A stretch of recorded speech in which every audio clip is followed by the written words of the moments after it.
I want to thank everyone that's here today to join us for interfacing and integrating your CMMS with your oil analysis program. Dave and Frank are going to be doing a discussion on that topic today. We're going to work through a number of questions. And if you have any comments, questions that you would like answered, feel free to put them in the chat box or the questions box. I'll be monitoring that. And as we move through, if there are pertinent questions relevant to the topic of discussion, I will pose those to Dave and Frank, and if there are any left over at the end of the webinar, we'll make sure that Dave and Frank get back to you guys after the fact. But don't worry, if you have to leave during the webinar or someone comes in late, there will be a recording available of this later today. And otherwise, I'd like to first introduce Dave and Frank. So Dave joined Test Oil after studying and completing his studies in electrical engineering and economics at Cleveland State University.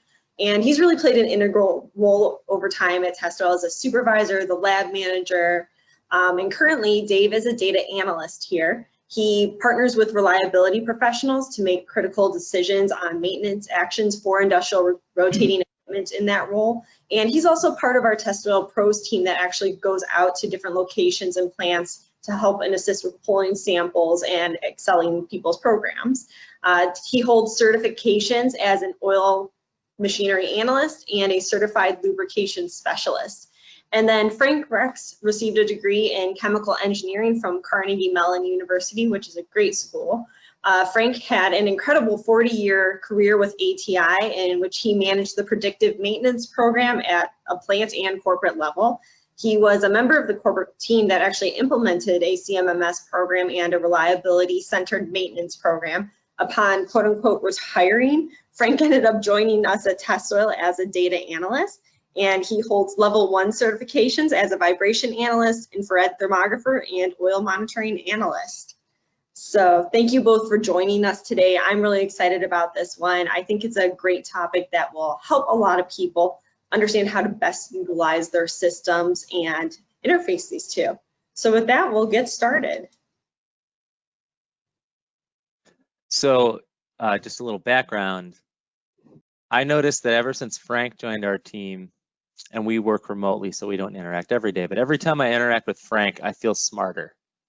And like Heather said, I came up in the oil analysis industry, and that's where most of my experience lies. So Frank came up in the reliability industry. So we approach this technology and its application from different perspectives, and we both have different levels of insight. And it occurred to us, you know, if we sat down and had a conversation about how to really integrate both sides of the equation to make it better, that could be a very valuable resource for us and for our customers. So we decided to have that conversation and make a webinar out of it.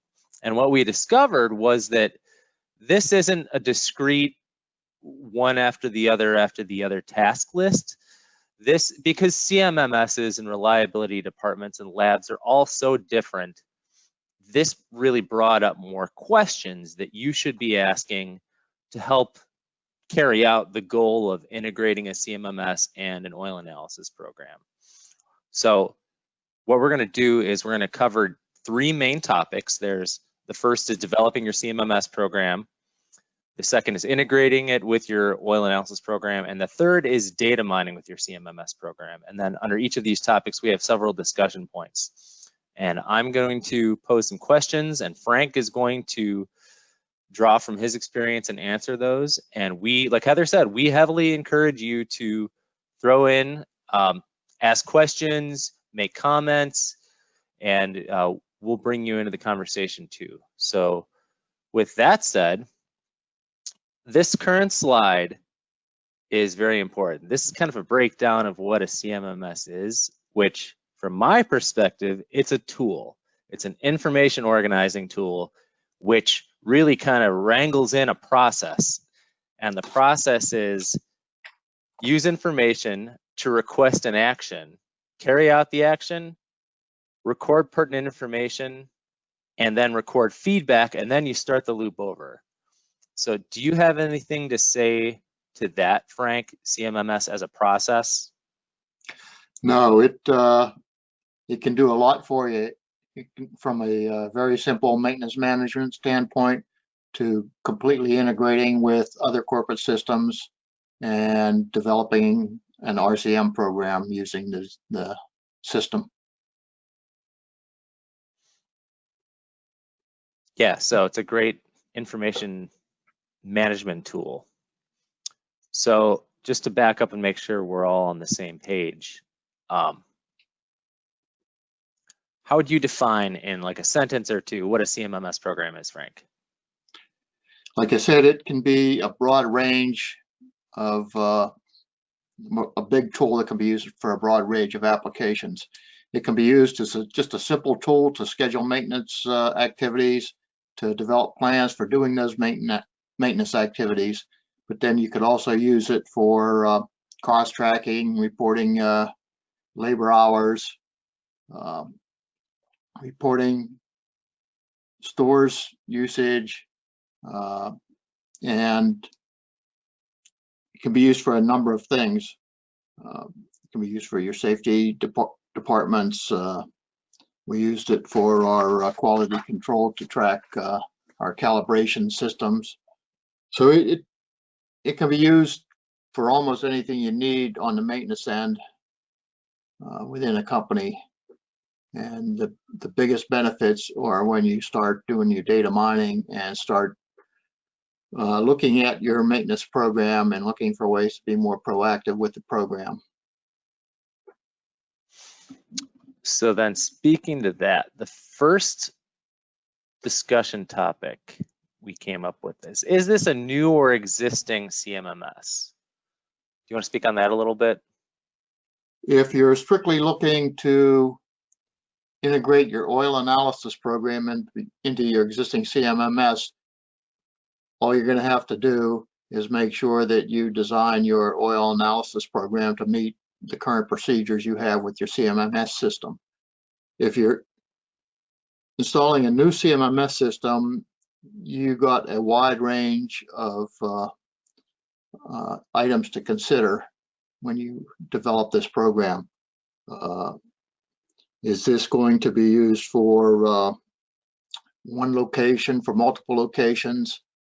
What is the system going to be used for? Is it strictly going to be for maintenance reporting? Many of these systems will do other activities. They will perform as an accounting system. They perform as a safety system.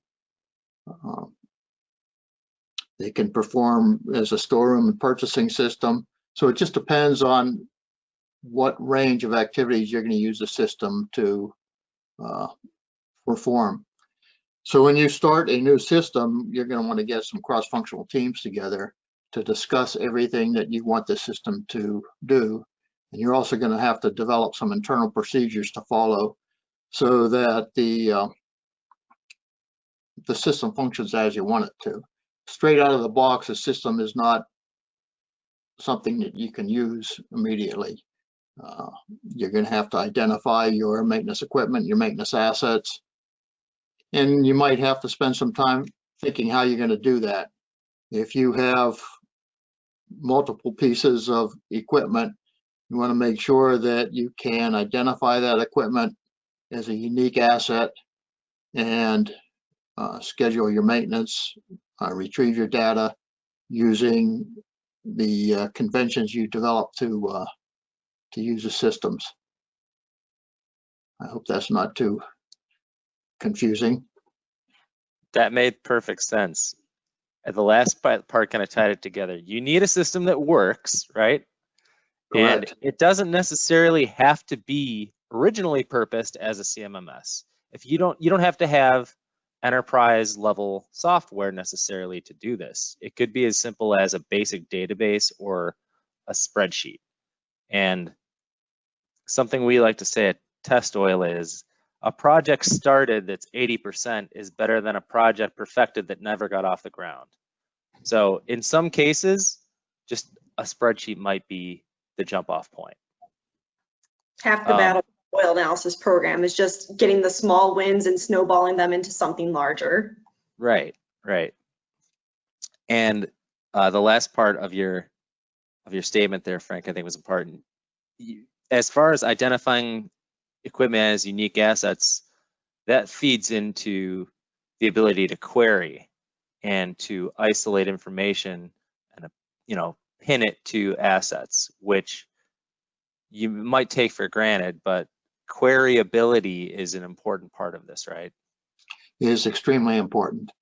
And your CMMS system might have some identification fields that can be edited, and it might have some fields that cannot be edited. And that's a consideration also when you're developing your procedures, that if you can't edit that field in the system, you need to make certain that you're not going to step on someone else's conventions that using that same field.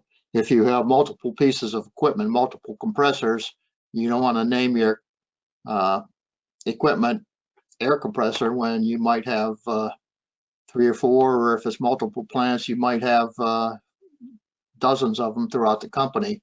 You need to make sure that everything is unique. And you're going to want to be able to query for that specific equipment. And that might be by area, by plant, by type of equipment. So these are all considerations that you need to do when you're developing your processes. Great. So what's our next discussion topic, Heather? What is the primary function of the system? Which you guys were starting to allude to a little bit. Mm-hmm. Yeah, So really, go ahead, Frank. Again, I was going to say, if all you're doing is using this to schedule maintenance functions, schedule oil analysis, sampling, it doesn't need to be too complicated. If you are going to track the cost that you for the equipment, you're going to want labor costs, you're going to want equipment costs, you're going to want material costs. You want to be able to gather that all together. And again, some of these systems are tied into accounting systems, tied into storeroom systems. So it just depends on what the overall, or what the primary function of the system really is designed to do for your company. Something I came across in discussions with you and other people that I should have known, because we have systems similar internally at Test Oil. We're 17025 ISO accredited, which means we have to do significant record keeping to ensure our processes are tight and meet ASTM and other requirements statistically. So that was a big one that I learned that CMMS systems can be tied into, is ISO and there's risk management, there's insurance risk management for defense contractors and other very high stringent manufacturing requirements. There are levels and levels of audits, and CMMS can be used as a record keeping tool for that as well. It works very well for those type of applications.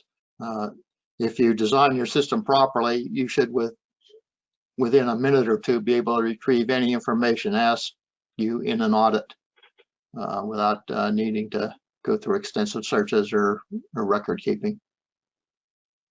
And one of the things we found out with our audits, our regulatory agencies like to see consistency throughout our company.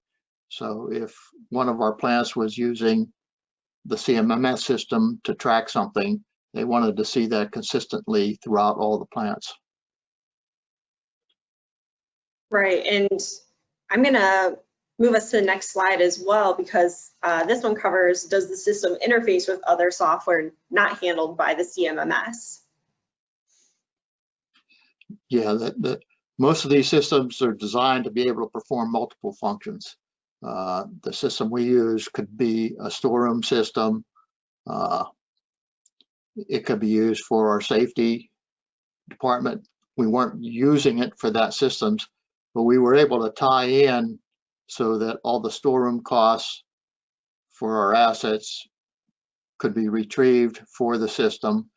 And when we used our system to purchase things through our storeroom, those costs were reflected both in the storeroom system and in our system.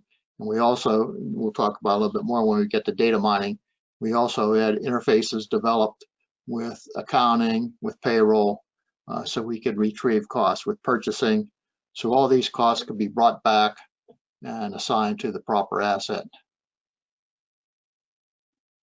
And it also made for some very good reporting functionality.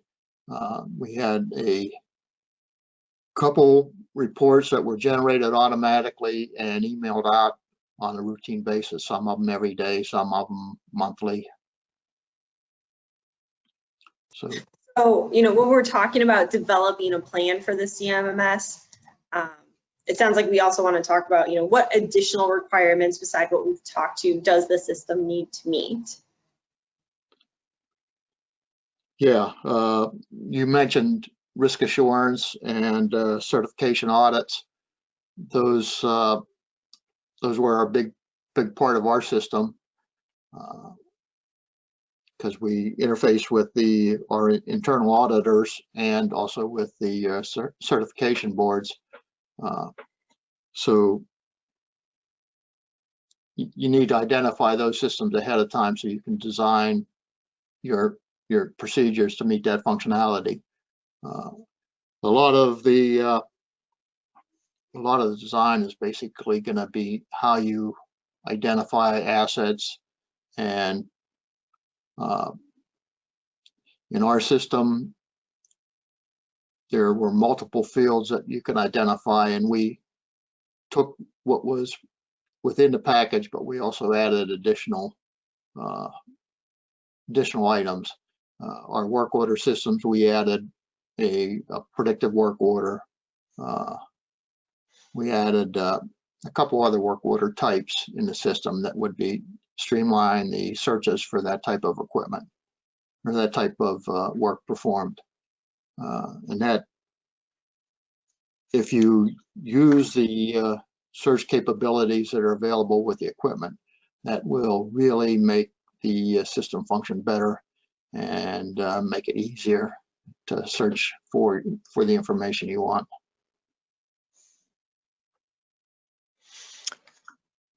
And this is kind of a sidebar, but from my experience at Test Oil, which I've talked to colleagues, and this seems to be the experience everywhere, IT resources are always tight. And we found several years ago at Test Oil, it was really beneficial for us to have someone on our team in the lab that had just kind of novice to intermediate database programming experience. So when we needed something, when we needed a small tool, we could have someone that could write a query and you know, have some output within minutes or hours, rather than submitting a ticket and waiting for that to be prioritized and work through the system. So it's not always feasible in every circumstance, but having that skill in your team is invaluable when it comes to something like this. I agree with that. Our system administrator was actually a maintenance person. Oh, that's awesome. Yeah, with computer experience. We were lucky in that our IT department wasn't too interested in this program initially when we got it. And so our system administrator came from the maintenance department. He was actually within our RCM group, and he was very good. And it was very nice to be able to say, hey, we need this report without having you submit a ticket. And if you had any questions, if we were able to actually query our databases using Excel, using Access database, so we could go in, access the data from our CMMS system and custom design reports to give us the information we need. And having someone that could perform that work for you or help you if you needed some assistance while you were doing it was invaluable.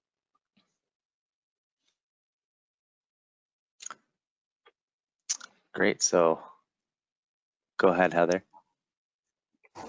So the next part is, why does it matter if it's a single site or a multi-site installation? What are your guys' comments on that and things to keep in mind? Well, the biggest thing for us was asset identification. We had, as I mentioned before, many pieces of equipment that were identical or had the same naming conventions within the company. So we needed to design a system to differentiate between those. Our system was one entire database. I knew you could set it up for a separate database for every plant because we wanted to be able to go in and capture information across the whole company. Everything went into one database. That was important for us to identify our assets, and we put a lot of time and discussion in that ahead of time before we set our system up. We did have an acquisition after we had got our system up, and they had the same software CMMS package, but their naming convention was something completely different. And that gave us a little bit of fits when we tried to do reporting that would integrate the two systems. They identified their plants, but they did not use a naming convention that would separate the equipment in readily queryable areas. And I recently, in the data analysis department, worked with a customer. It was a corporate level engineer under which there were several facilities that operated independently, but they all used us for their oil analysis program. And one of these higher level engineers called me and asked, is there a way we can kind of aggregate all of our data? Because we've got the same process across, 20 different plants, and you guys work with 15 of them. And I would love to see if there are commonalities in the different resource allocations and the different problems that we encounter that are uncovered by oil analysis. Can you help us? So I actually went through and I gathered all this information, and it occurred to me really quickly, there's no convention to the equipment naming. So we could make this a lot easier for them and set up the system so that they could even use our online portal data site to pull some of this information themselves. So we went through and, I had a conference call and a discussion with several of the plant engineers and personnel, as well as the corporate level engineer, and we smoothed out how we were going to identify the equipment, and now they developed their own reports with the tools we already had in existence. So consistency and having conventions can go a long way in organizing your data and pulling out useful information. Yeah, data site is pretty powerful, and it can give you a lot of information on your oil reporting. The one thing it will not give you is the labor costs, the material costs, any contracted costs associated with that. And that's why I think it's very important to be able to identify that stuff through your CMMS system. I use DataSite a lot if I was strictly looking for information on our oil sample reports. But when we were looking to identify equipment that needed attention, or to be able to do Pareto analysis on our top equipment, it wasn't necessarily the equipment that had the most exception reports, but it might be the equipment that had the highest labor costs associated with it. And that goes back to does the system interface with other software not handled by the CMMS? A system like DataSite could be a complementary software to an actual CMMS. Yes. So we talked about planning out and developing the CMMS, but let's start to move into actually integrating it with your oil analysis program. And our first discussion on that is, are there any sort of standardized procedures that are in place for the oil analysis program? Can you guys expand on that a little bit? The big thing there is, if this is an existing system, do you have naming conventions on how you identify your scheduled work? Do you have a PM that tells you that every month you're supposed to go out and collect oil samples from this particular piece of equipment? Is there a naming convention for that PM? If you identify an exception and have to write a work order, is there standard procedures for writing the work order? What work order type is it? Do you assign a job plan to it? Are there any naming conventions that help identify that stuff? Or is it all entered individually on every work order? The system can be streamlined with some standardization within your procedures. And a lot of that might depend on, is this work going to be done by someone at Insight? Will they be entering work orders for you? Is there individuals assigned to each asset area that would be entering the work orders? Is a central RCM department or reliability engineer that will be entering your work orders for you? And the standard procedure, I think, is important for when you're doing your data mining. If you are going to have to answer questions to a risk insurer or an ISO auditor, you're going to want to be able to find that work order, find the information quickly and easily without having to search through a stack of work orders. So I think it's important to identify the activities you're trying to do with your system and develop a procedure and actually write the procedure down so that it can be followed. Right. And that leads us into, after the fact, are the results going to be implemented manually, and why do we need to think about that? Versus our next discussion point after this one is, are the results going to be implemented automatically? Yeah. Again, it's who's going to be entering the results on work orders for you. Is it going to be done on site? Is it going to be done at Insight? Or will it be done through some automatic link between DataSite and your CMMS system? And in that case, you're going to have a lot of discussion with the people at Test Oil on how that information is going to transfer back and forth. And even if the results are going to be implemented manually by someone at Test Oil, there will be a lot of discussion necessary so they can follow your conventions while they're doing that. And I know that, yeah, everybody's system is going to be a little bit different. And something, so speaking to that, something that we do for some of our customers is in various ways, we do interface with their CMMS by either using work order codes that are integrated into the comments on the report. For some customers, instead of in addition to sending them actual PDF reports or links to the reports, we send customized data files directly into their CMMS that automatically generates work orders and alarms and inputs data into tables that they use in various ways. So besides just the organizing data, there's the streamlining and economizing the collection and organizing of the data that's important. And that's a possibility for any of our customers. If that's something you hadn't considered previously, that's something that could be talked about. Mm-hmm. Right.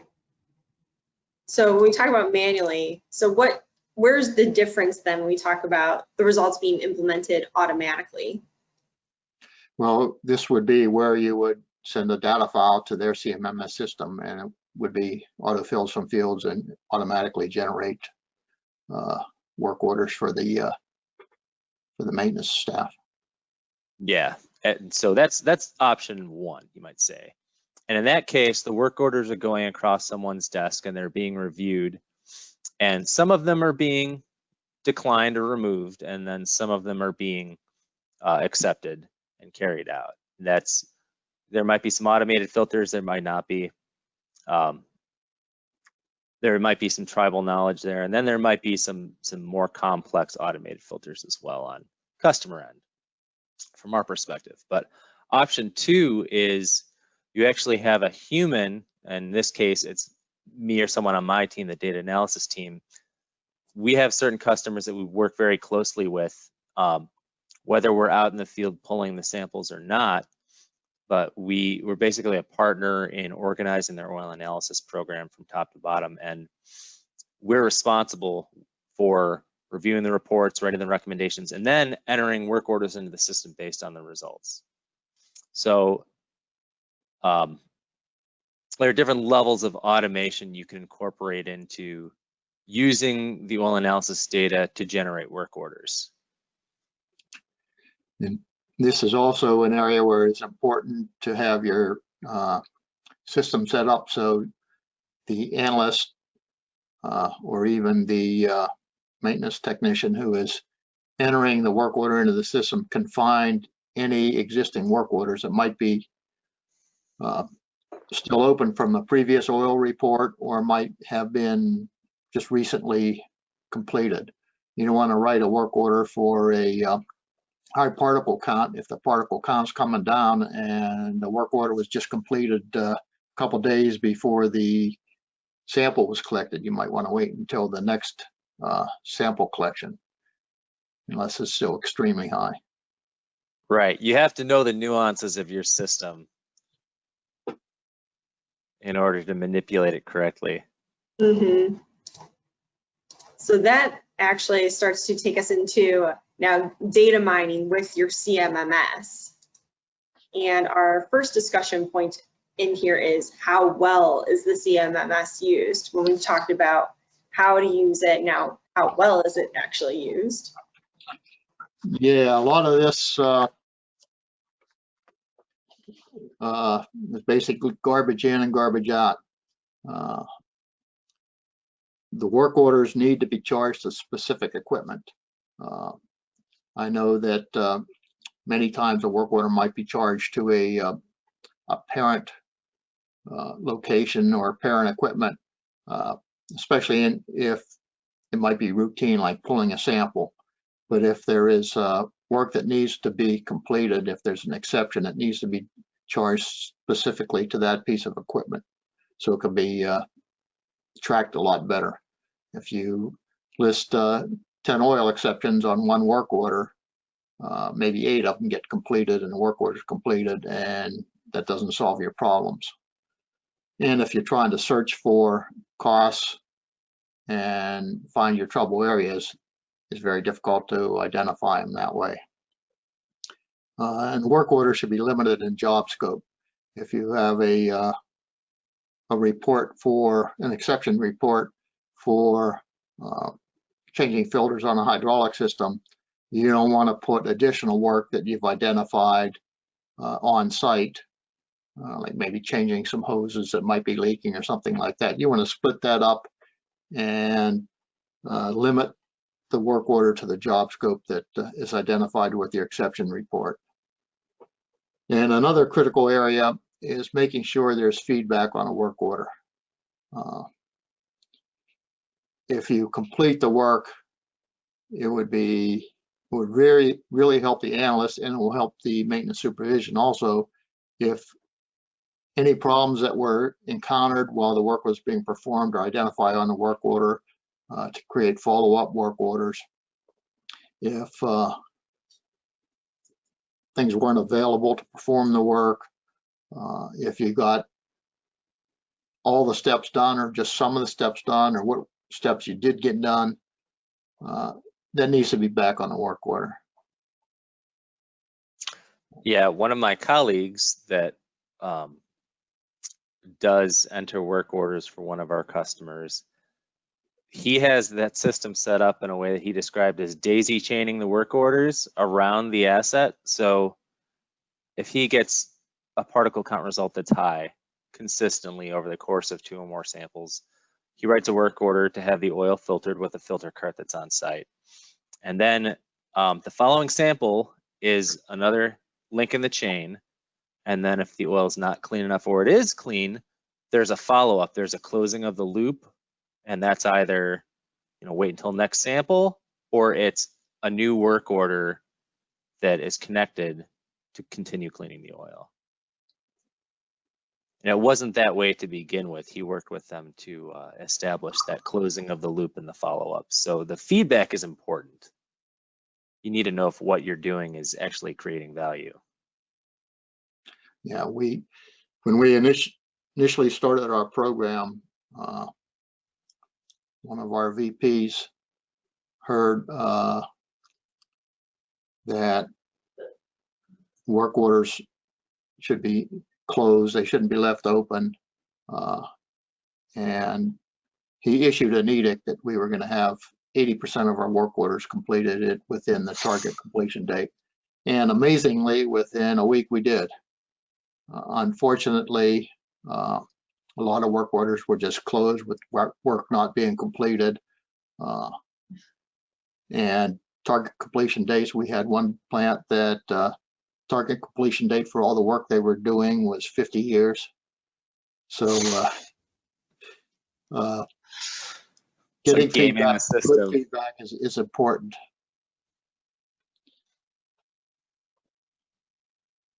That's very true.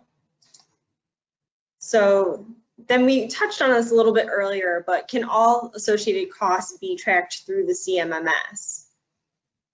Yeah, this is important when you want to be able to do Pareto analysis, maybe use the information to justify new equipment or replacements, some engineering changes. If you have the cost there, that makes it a lot easier. You want to be able to track your labor costs, obviously. If you're using your work orders to report labor costs, that should be relatively easy. You need to be tied into your storeroom system to be able to track material costs. How many pumps are being replaced or how many filters are necessary for that equipment over time. If you can track contracted work, if you can get contractors to use a system and use a work order system, or if you can attach a purchase order that goes to a contractor to a work order, that'll return you the information.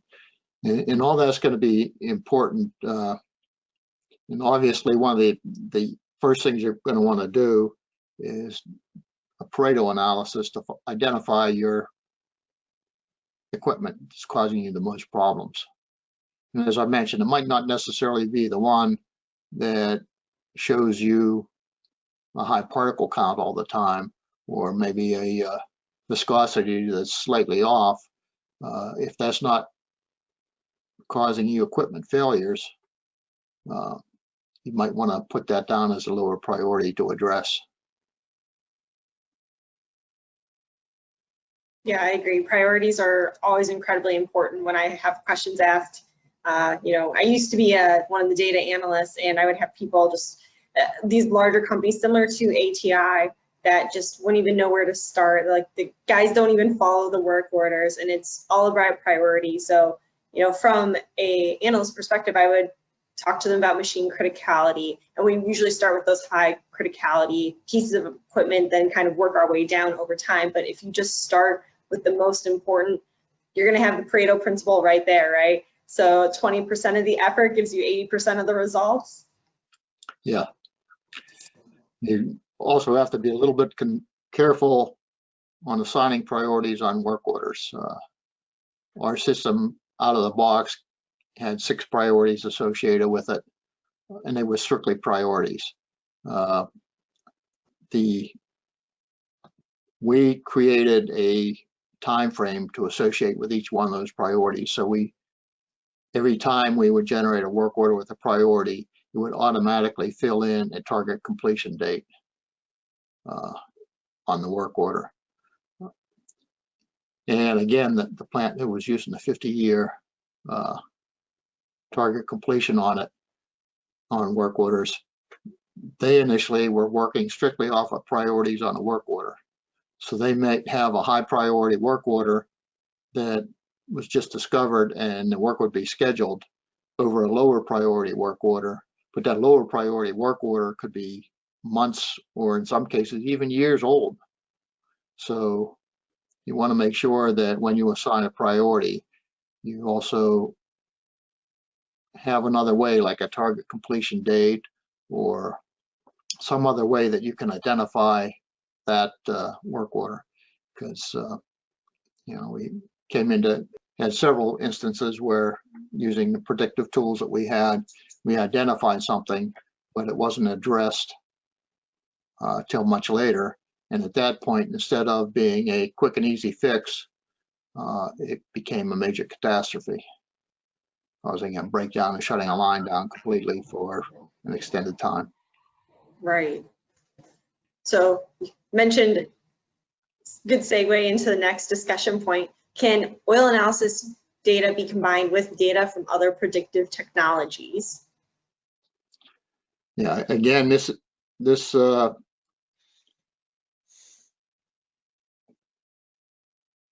highlights the need to be able to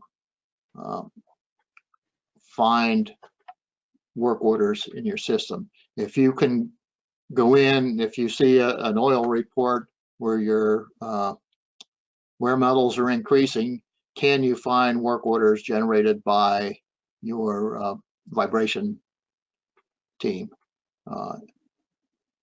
If you lucky enough, you could probably just yell over the wall and ask the vibration analyst if he saw anything on this piece of equipment. But if you have some contracted vibration people and they're not on site currently, if you can find any work orders that they might have generated from their last survey, or you can also point out your discovery to them, and then they can pay particular attention to that. And it's the same thing with the other technologies, ultrasound, infrared. If you identify a particular piece of equipment, you might want to send someone right out then to check with their techniques. Right. No, thank you. That's helpful because I think that's something people always have questions about that I hear. And then we actually have just one more discussion point. So when we talk about our CMMS, what do you guys recommend as the best way to leverage the CMS to carry out or improve an RCM program? There's a lot of RCM tools that can be used, and it depends on the program that your company has as far as using those tools. We use data mining to develop Pareto analysis on our oil units, all of our hydraulic units. And that is simply going in and pulling the information out. In this case here, it was nice that we were able to go in using Excel and pull all the costs out for a particular hydraulic unit or for a particular department, or all the hydraulic units in a particular department, and then bring all the costs together. There's other RCM tools that are very effective. They don't necessarily deal with the CMMS, but we actually use the CMMS system to generate work orders for teams that are working on other techniques like FMEAs and other things like that.